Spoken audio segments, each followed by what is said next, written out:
کچھ لوگ ایسے بھی تھے لوہے کا کنگا، آج ہم کنگی سر میں کرتے ہیں نا، کنگا سر میں کرتے ہیں، ہمارے پاس پلاسٹک کی کنگھی ہوتی ہے، نرم کنگھی ہوتی ہے، لیکن حضور فرماتے ہیں ان لوگوں کے اوپر ظلم کی انتہا کر دی گئی، کنگا لوہے کا کنگا، حضور فرماتے ہیں لوہے کا کنگا تیز کر کے ان کے جسم کو ادھیڑ دیا گیا، ان کے جسم پر چلا دیا گیا، خون سے ان کا جسم لہولہان ہو گیا۔ انہوں نے پھر بھی یہی کہا، لوگوں ہماری زبان سے یہی نکلے گا لا الہ الا اللہ، اور سے کہیں سبحان اللہ۔ حضور فرماتے ہیں یہ حالات تو آتے رہے، تمہارے اوپر بھی آئیں گے، سختیاں بھی آئیں گی، تنگیاں بھی آئیں گی، افلاس بھی آئیں گے، اس طرح کی چیزیں آتی رہیں گی، لہذا حالات کے خوف سے، غربت کے خوف سے، سختی کے خوف سے، افلاس کے خوف سے کلمہ مت چھوڑو، یا اللہ کی رضا سے پیچھے مت ہٹو۔ جس اللہ نے پہلے دیا ہے وہ اللہ اب بھی دینے کے قادر ہے، وہ اللہ اب بھی دے گا۔ سبحان اللہ، جا کر گئے سبحان اللہ۔ سبحان اللہ۔ میں سمجھانے کے انداز میں ایک بات عرض کرنا چاہوں گا، مجھے یہ بتائیں جب بچہ ماں کے پیٹ میں ہوتا ہے، ماں کے پیٹ میں 9-10 مہینے بچہ رہتا ہے، ماں کے پیٹ کے اندر اس کو رزق ہم دیتے ہیں زور سے؟ کیا والد دیتا ہے؟ ماں دیتی ہے؟ بھائی کما کر دیتے ہیں؟ کوئی نہیں دیتا۔ وہاں پہ رزق دینے والی ذات اللہ کی ذات ہے۔ اللہ فرماتے ہیں جب میں وہاں پردوں کے پیچھے بھی رزق دیتا ہوں تو تمہیں دنیا کے اندر بھی میں رزق دینے پہ قادر ہوں۔ لہذا اس اللہ کے اوپر توکل رکھو، اس اللہ پہ بھروسہ رکھو۔ میرے ایمان میں، ہمارے ایمان میں کمزوری ہے، آج ہم اس طرح کے مومن نہیں رہے۔ اللہ تو وہی ہے جو اللہ ماں کے پیٹ میں رزق دیتا ہے، اللہ وہی ہے جو وہاں سانس کی وہاں ہمیں آسانیاں میسر کرتا ہے، اللہ وہی ہے۔ ہمارے ایمان کے اندر کمزوری آئی ہے، اللہ ہمیں اس طرح کا ایمان نصیب فرمائے۔ قرآن نے کہا البأساء والضراء، بأساء سے مراد اندرونی بیرونی نقصان، یعنی کہ تجارت کے اندر نقصان ہو گیا، یا اس کے علاوہ جسمانی تکلیف آ گئی۔ آج لوگوں کی زبانوں سے سنا جاتا ہے جی میں نماز پڑھتا ہوں، جس دن میں نماز پڑھوں اس دن مجھے صحیح مزدوری نہیں ملتی۔ کئی لوگ ایسے کہتے ہیں جس دن میں ذکر اذکار کروں اس دن مجھے میرا دن ایسے گزرتا ہے۔ یہ ترازو ہمیں کس نے دیا؟ یہ ہم جو باتیں کرتے ہیں کس انداز سے کرتے ہیں؟ اللہ اور اللہ کے رسول نے ان چیزوں سے منع فرمایا ہے۔ فرمایا رزق دینے والی ذات اللہ، سارے بولو رزق دینے والی ذات اللہ کی ذات ہے۔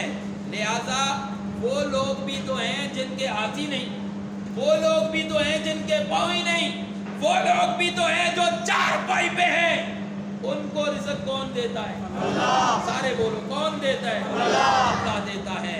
لہذا وہ اللہ سب کو رزق دیتا ہے، اپنے نیک بندوں کو بھی دیتا ہے، بد کو بھی دیتا ہے، رزق تو وہ سب کو دیتا ہے، اس لیے کہ وہ خدا اور اللہ سب کا ہے۔ ہاں جب ہم اللہ کو راضی کریں گے، اللہ کی عبادت کریں گے، اللہ خوش ہوگا اور اللہ ہمیں جنت بھی عطا فرمائے۔ قرآن کریم نے کہا وَزُلْزِلُوا، وَزُلْزِلُوا، انہیں جھنجھوڑ دیا گیا۔ جھنجھوڑنے سے مراد پریشانی کی وجہ سے وہ لرز گئے۔ پریشانی زیادہ ہو، انسان جب پریشان زیادہ ہو، اتنا زیادہ پریشان ہو کہ جسم پہ کب کبھی آ جائے، اور ان کی پریشانی کوئی دنیا داری کی وجہ سے نہیں تھی، ان لوگوں کی پریشانی کوئی روٹی رزق کی وجہ سے نہیں تھی، ان کی پریشانی یہ تھی اسلام کو اللہ نے غلبہ دینا ہے، اس کے لیے میں استعمال ہو جاؤں۔ وہ یہ سوچتے تھے اور اللہ کا خوف دل کے اندر تھا. آج ہماری پریشانی تو یہ ہے کھائیں گے کہاں سے, آج ہماری پریشانی یہ ہے پئیں گے کہاں سے, آج ہماری پریشانی یہ ہے رہائش کہاں پہ ہوگی. نہیں, جو اللہ پیدا کرتا ہے, جو اللہ ماں کے پیٹ میں رزق دیتا ہے, جو اللہ ماں کے پیٹ میں انسان کو پانی بھی دیتا ہے, انسان کو ماں کے پیٹ میں وہاں انسان کو سانس بھی لینے کی توفیق دیتا ہے, وہ اللہ سب کچھ دینے پہ قادر ہے. لہذا اتنی سختیاں ان پہ آئیں. قرآن نے کہا وَزُلْزِلُوا, گھبراہٹ کی وجہ سے ان کے دل کے اندر خوف خدا تھا, ان کے دل کے اندر اللہ کا خوف تھا. جب کسی کا خوف دل میں بیٹھ جائے, اچھا یہ خوف ایسی چیز ہے کہ بسا اوقات کوئی کام کرنے کے درمیان میں مانع بن جاتا ہے. جب خوف, مثال دیتا ہوں, مجھے اگر دل میں خوف پڑ جائے میں یہاں سے باہر نکلوں گا, مثال دے رہا ہوں, یہاں سے باہر نکلوں گا مجھے قتل کر دیا جائے گا, شاید باہر نکلنے کے اندر یہ خوف مجھے مانع بن جائے میں باہر نہ نکلوں. ایسا ہو سکتا ہے یا نہیں؟ سارے بولو, ایسا ہو سکتا ہے یا نہیں؟ اگر ہمارے دل میں اللہ کا خوف ہو, اگر ہمارے دل میں اللہ کا ڈر ہو, تو پھر ہمارے اور گناہوں کے درمیان یہ اللہ کا خوف مانے کیوں نہیں بنتا کہ میرا اللہ اگر مجھے ابھی پکڑ لے, گرفت کر لے, تو میں اللہ کو کیا جواب دوں گا. لہذا خوف انسان کے لیے ہر کام میں مانے بن سکتا ہے. آج ہمارے دل میں اللہ کی خوف کی کمی ہے. اللہ ہم سب کو اپنا خوف نصیب فرمائے. یا اللہ جو زور سے آمین کہے اسے خوف نصیب فرمائے. قرآن کریم نے کہا, قرآن نے کہا الا ان نصر اللہ قریب. رسول بھی کہنے لگے, آل ایمان بھی کہنے لگے, مجھے بتائیں سب سے زیادہ تقوی کس کا ہوتا ہے؟ انبیاء کا. کس کا ہوتا ہے؟ سارے بولو, کس کا ہوتا ہے؟ انبیاء کا ہوتا ہے. سب سے زیادہ تقوی انبیاء کا. اتنے سخت حالات آئے کہ ان حالات کے اندر بھی ایسے حالات کے حالات کے اوپر انبیاء نے یہ کہا اور ماننے والوں نے کہا متا نصر اللہ, اللہ تیری مدد کب آئے گی؟ اللہ نے اس وقت وہی بھیجی. اللہ نے فرمایا الا, اوے سنو سنو, کان کی کھڑکیاں میری طرف متوجہ کرو, میں اللہ ہمیشہ سے ہوں, ہمیشہ رہوں گا. تمہارے اوپر حالات آئے, میں اللہ نے بھیجے. نصر اللہ قریب,